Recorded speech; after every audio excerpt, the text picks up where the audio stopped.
রহমতুল্লাহি ওয়া বারাকাতুহু। আউযু বিল্লাহি মিনাশ শাইতানির রাজিম। বিসমিল্লাহির রহমানির রহিম। নাহমাদু ওয়া নুসাল্লি আলা রাসূলিহিল কারীম। আম্মা বাদ। লাকাদ কানা লাকুম ফি রাসূলিল্লাহি উসওয়াতুন হাসানা। সর্বপ্রথম সে আল্লাহ রাব্বুল আলামিনের দরবারে লক্ষ্য করে শুকরিয়া জ্ঞাপন করি, যিনি আমাদের সবাইকে হাজারো ব্যস্ততার মাঝখান দিয়ে সুস্থ অবস্থায় সুস্থ আলাতে 2024 তরঙ্গ নামীয় অনুষ্ঠানে আসবার, বসবার এবং দুটি কথা বলবার ও শোনবার মতো তৌফিক দান করেছেন। এ লক্ষ্যে আমরা সবাই মৃতভাবে পড়ি আলহামদুলিল্লাহ। তারাই পারে সৈয়দুল মুরসালিন খদিমুন নাবিন হযরত মুহাম্মদ সাল্লাল্লাহু আলাইহি সাল্লামের প্রতি রইল অসংখ্য ভক্তি ভরা দরুদ ও সালাম। সবাই পড়ি সাল্লাল্লাহু আলাইহি ওয়াসাল্লাম। উপস্থিত অনুষ্ঠান সঞ্চালনকারী সম্মানীয় বিচারক মণ্ডলী ও বাংলার বিভিন্ন প্রান্ত থেকে আগত শিক্ষক শিক্ষিকা মণ্ডলী ও সামনে উপবিষ্ট আমার ভাই বোনেরা, সকলের প্রতি রইল শ্রেণী বিশেষ ভক্তি, শ্রদ্ধা, সম্মান ও ভালোবাসা।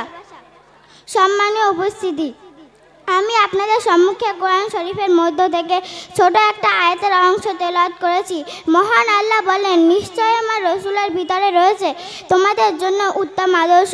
সম্মানীয় উপস্থিতি, কিছু মানুষের ধারণা এমন, ইসলাম তলোয়ারের জন্য বিস্তার লাভ করেছে।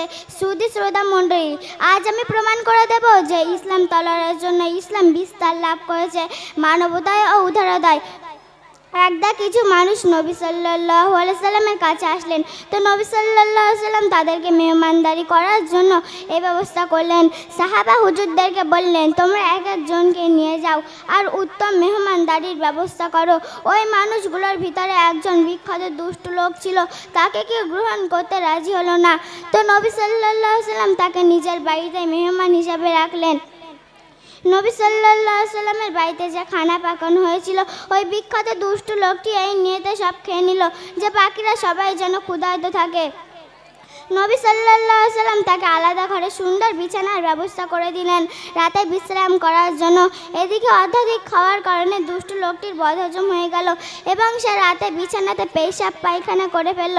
সকালে কাউকে কিছু না বলে নবী সাল্লাল্লাহু আলাইহি সাল্লামের বাড়ি থেকে চলে গেল এবং নবী সাল্লাল্লাহু আলাইহি সাল্লাম তার খোঁজ করলেন এবং না পেয়ে আফসোস করতে লাগলেন। এবারে নবী সাল্লাল্লাহু আলাইহি সাল্লাম মেহমানে করে রেখে যা ময়লা কাঁথা কম্বলগুলো নিজ হাতে পরিষ্কার করতে লাগলেন। পুরো ঘটনাটি শুনে ও দেখে সাহাবায়ে কেরামেরা খুবই রেগে গেলেন। নবী সাল্লাল্লাহু আলাইহি সাল্লাম সাহাবাদেরকে রাগকে ঠান্ডা করতে বললেন।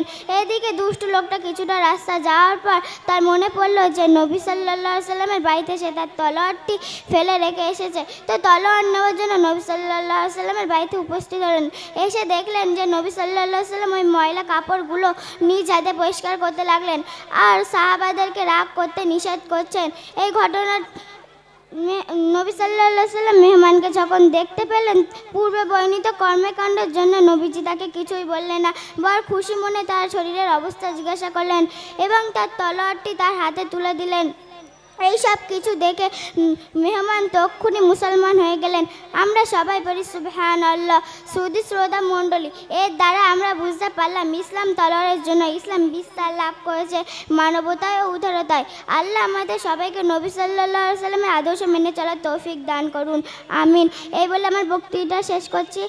আসসালামু আলাইকুম রহমতুল্লাহি ওয়া বারাকাতুহু।